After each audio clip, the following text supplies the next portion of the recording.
Good morning class 12th। Start करते हैं our next part of the chapter capacitance. In previous video we have discussed about behavior of a conductor in electric field और उसमें हमने कुछ main points को study किया था, जिसमें जो एक बेसिक पॉइंट था वो मैं आपको बता देता हूं कि जब हम किसी कंडक्टर को किसी इलेक्ट्रिक फील्ड में रखते हैं तो उसके अंदर इनसाइड जो चार्ज है वो क्या होता है, जीरो। इनसाइड का कंडक्टर चार्ज कितना होता है, zero.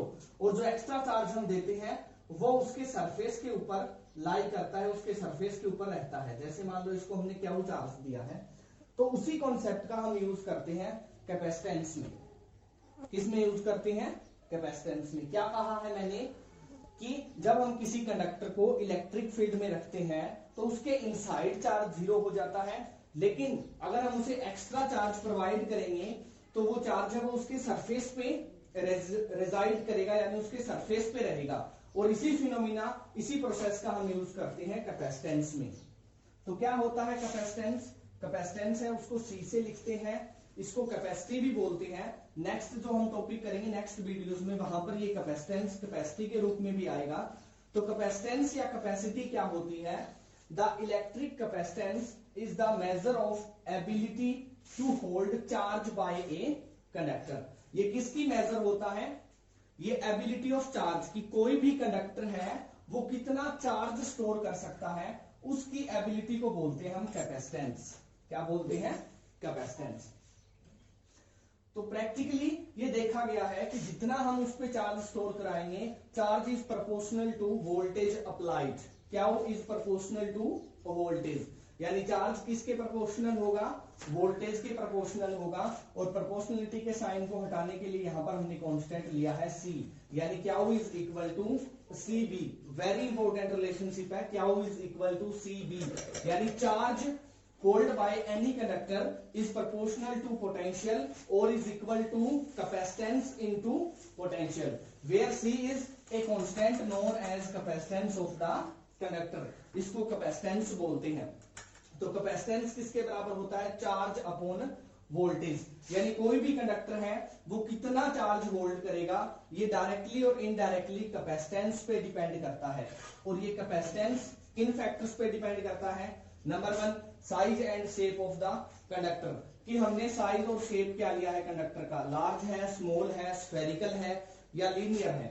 Number two, permittivity of surrounding medium, important factor है। परमिटिविटी ऑफ एयर को हम किससे लिखते हैं? एप्सिलॉन नॉट से। क्या होती है? Permittivity of air. तो सराउंडिंग मीडियम की परमिटिविटी पे भी डिपेंड करता है। एंड थर्ड है presence of other conductor in neighbourhood, कि उसके पास में हमने कोई और कंडक्टर रखा है या नहीं रखा। यूनिट इसका ऐसा यूनिट होता है फेरेड, जो माइकल फेराडे के नाम पे रखा गया है, फेरेड। एंड 1 फेरेड इज इक्वल होता है 1 कूलम बाय 1 वोल्ट, यानी 1 फेरेड क्या होता है? जब किसी कंडक्टर पर किसी कंडक्टर को 1 वोल्ट पोटेंशियल पे 1 कूलम चार्ज प्रोवाइड किया जाता है तो उसकी कैपेसिटी है वो फेरेड, 1 फेरेड बोली जाती है। क्या होता है? When a conductor carries 1 coulomb charge at a potential of 1 volt, then its capacity or capacitance is 1 farad। उसका कैपेसिटेंस 1 फैराड होता है।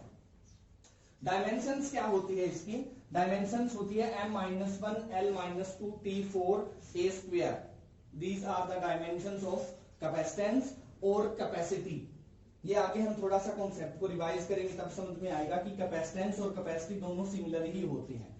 अभी अभी हमने बात की है कि to hold the ability of charge, यानी कैपेसिटेंस क्या होता है कि कोई कंडक्टर कितना चार्ज होल्ड करता है। इसको हम यहाँ पर किसी एक्टिविटी की हेल्प से समझते हैं और यहीं से हम हमारा नया कॉन्सेप्ट बनाएंगे कैपेसिटर का। मान लो हमने एक लीनियर कंडक्टर लिया, उसको कोई पॉजिटिव चार्ज हमने दे दिया,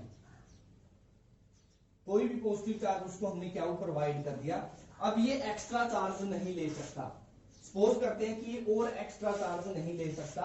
अब इसकी कैपेसिटी है वो नो एक्स्ट्रा चार्ज की हो गई, यानी ये एक्स्ट्रा चार्ज है वो नहीं ले सकता। तो यहां पर एक मैंने कॉन्सेप्ट लिखा है, ब्रेकडाउन फील्ड ऑफ एयर। जब हम किसी कंडक्टर को चार्ज प्रोवाइड करते हैं तो चार्ज है वो एयर के अंदर सेपरेट हो जाता है कुछ अमाउंट में, लेकिन ब्रेकडाउन फील्ड ऑफ एयर है वो 3 × 10⁶ वोल्ट पर मीटर है। मतलब कि अगर इतना पोटेंशियल या इतनी फील्ड क्रिएट करें तो ये चार्ज इस कंडक्टर को छोड़कर किसी दूसरी जगह पे चला जाता है, कहीं दूर चला जाता है, यानी ये इसकी कैपेसिटी को इंक्रीज कर सकता है, लेकिन इसकी अमाउंट बहुत ज्यादा है। इसका मतलब कि एक लिमिट के बाद एक कंडक्टर है वो नो एक्स्ट्रा चार्ज गेन करने की कंडीशन में आ जाता है। हमने एक सिंगल कंडक्टर रखा, उसको हमने कोई क्यू चार्ज प्रोवाइड कर दिया। अब हम क्या करते हैं, इसके नियर एक और कंडक्टर रख देते हैं, इसके पास में एक और कंडक्टर रखा। अब कंडक्शन के कारण यानी charging by conduction, first chapter में हमने पढ़ा था चार्जिंग बाय कंडक्शन, कि जब इस कंडक्टर को पॉजिटिव चार्ज दिया जाता है तो इस कंडक्टर पे नेगेटिव चार्ज है वो आ जाता है, जिसके कारण कुछ चार्ज यहां पर ट्रांसफर हो जाएगा, यानी कंडक्शन के कारण ये चार्ज है वो यहां पर ट्रांसफर हो जाएगा और इस तरफ इसके कौन सा चार्ज आ जाएगा, पॉजिटिव चार्ज। तो हमने क्या देखा कि सम चार्ज है वो ट्रांसफर हो जाता है, सम चार्ज ट्रांसफर हुआ है, इसका मतलब कि अब हम इस कंडक्टर को थोड़ा एक्स्ट्रा चार्ज दे सकते हैं, स्मॉल एक्स्ट्रा चार्ज है ये ले सकता है। क्लियर?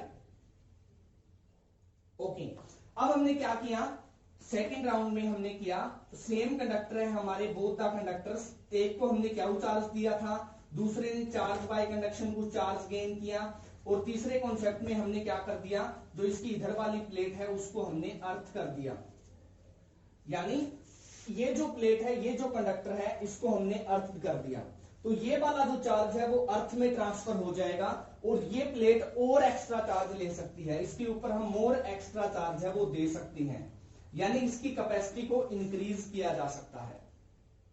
क्या किया हमने, किसी एक चार्ज कंडक्टर या चार्ज प्लेट के पास एक दूसरा कंडक्टर रखा, उसको हमने अर्थ कर दिया और उसको अर्थ करने से उसकी कैपेसिटी है वो इंक्रीज हो गई, उसकी कैपेसिटी क्या हो गई, इंक्रीज हो गई। यहां पर मैंने क्या लिखा है, capacitance of an insulator conductor is considerably increased when we placed an earth connected conductor near it, यानी जब हम किसी कंडक्टर के पास एक अर्थ कंडक्टर रख देते हैं तो उसकी कैपेसिटी है वो क्या हो जाती है, इंक्रीज हो जाती है, और इसी अरेंजमेंट को हम बोलते हैं कैपेसिटर। क्या बोलते हैं, कैपेसिटर। फिर से करते हैं कि capacitance of a insulated conductor is considerably increased when we place an earth conductor near it, कि जब हम कोई अर्थ कंडक्टर किसी प्लेट के पास रखते हैं, जैसे ये अरेंजमेंट बनाया है, इसको हम बोलते हैं कैपेसिटर। क्या बोलते हैं, कैपेसिटर।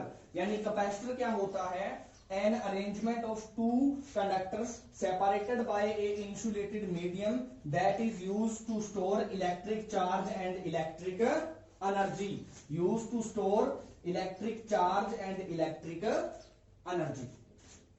क्लियर? हमने ये जो अरेंजमेंट बनाया है टू प्लेट्स का, इसी को हम बोलते हैं कैपेसिटर, और इसी कैपेसिटर की जो एबिलिटी है चार्ज को स्टोर करने की, उसी एबिलिटी को बोला जाता है कैपेसिटेंस। क्या बोला जाता है, कैपेसिटेंस। यानी ये कितना चार्ज स्टोर कर सकता है, और कैपेसिटेंस डायरेक्टली प्रोपोर्शनल होता है वोल्टेज की, यानी चार्ज जो स्टोर करेगा वो डायरेक्टली प्रोपोर्शनल होगा वोल्टेज के, और चार्ज इज इक्वल होगा C × B, यानी कैपेसिटेंस ऑफ कंडक्टर के, और इसी को बोलते हैं हम कैपेसिटी, और इसका ऐसा यूनिट होता है farad. Thank you, have a good day.